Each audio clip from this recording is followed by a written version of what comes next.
বাংলাদেশ, যে বাংলাদেশকে আপনারা স্বাধীন করলেন, আপনি স্বাধীনতা সংগ্রামী, যে বাংলাদেশকে স্বাধীন করলেন সেই বাংলাদেশ আবার পূর্ব পাকিস্তানে ফিরে যাচ্ছে।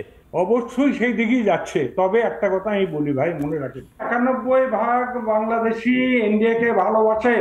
আমরা অকৃতজ্ঞ জাতি নই।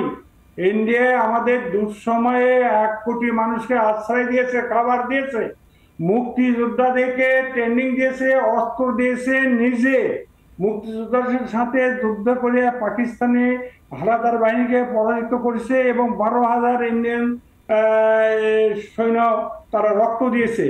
এটা ভোলার নয়। আমরা ঋণী রয়ে গেছি। আমরা কোনোদিন অকৃতজ্ঞ জাতি নই। আপনারা হয়তো মিডিয়াতে কয়েকজন লোকের কথা শুনে বলতেছেন সারা বাংলাদেশের লোক ইন্ডিয়া বেরোবে। আপনারা এটা ভুল বুঝবেন না আমাদের। না না না, আমরা তো বরঞ্চ আপনাদের কাছে হাত জোর করে ক্ষমা চাইছি যে এইভাবে আমাকে এই অ্যাগ্রেশনের সাথে আপনাদের সাথে কথা বলতে হচ্ছে বাংলাদেশের মানুষের সাথে। আমরা জানি যে এই বাংলাদেশটা অন্য বাংলাদেশ, অপরিচিত বাংলাদেশ, এবং এটা আবার সুস্থ বাংলাদেশে ফিরিয়ে আনবো আমরা সবাই মিলে।